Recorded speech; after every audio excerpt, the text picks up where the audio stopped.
একদিন মায়ের হাতের খড়গ দিয়ে নিজেকে শেষ করে দিতে চায় গদাধর। এক অনির্বচনীয় আলোয় ভরে যায় মন্দির। এক স্বর্গীয় জ্যোতিতেই ঝলসে যায় গদাধর, সামনে দাঁড়িয়ে জগৎজননী মা। গদাধর, আমি এসেছি, আমি এসেছি গদাধর।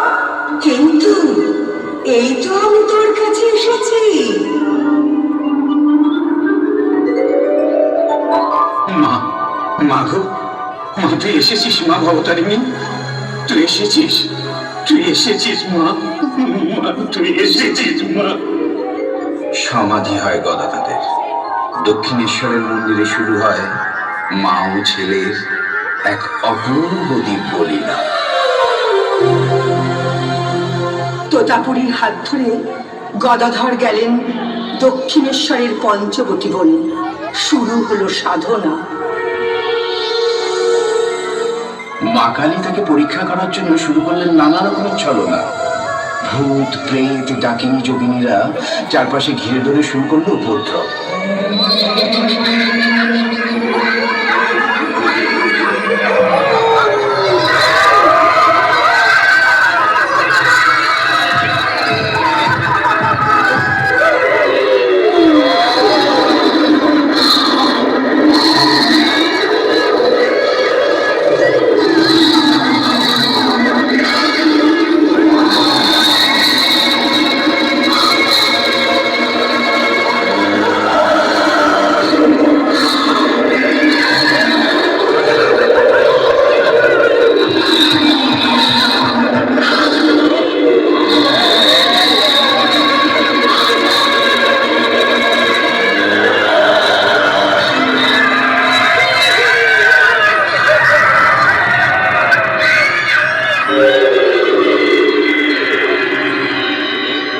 সাধনা ভাঙার কত রকমের চেষ্টা।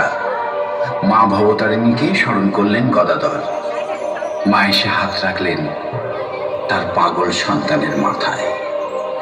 তোর কোনো ভয় নেই, আমি তো আছি গদাধর।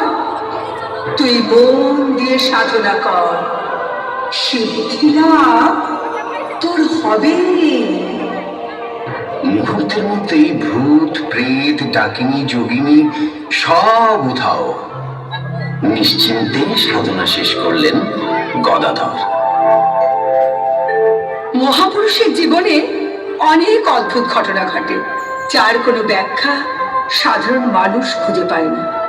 একবার গরুর গাড়ি চেপে ঠাকুর আর মা শারদামণি চলেছেন কামার পুকুরে।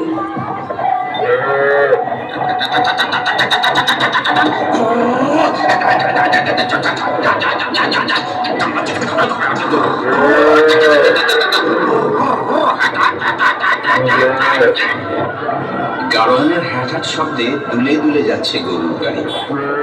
রেল লাইন পেরোতে গিয়ে হঠাৎ গরুর গাড়ির চাকা গেল সেই রেল লাইনে আটকে।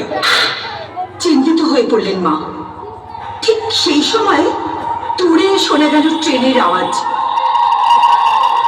লাইনে গাড়ি আসছে।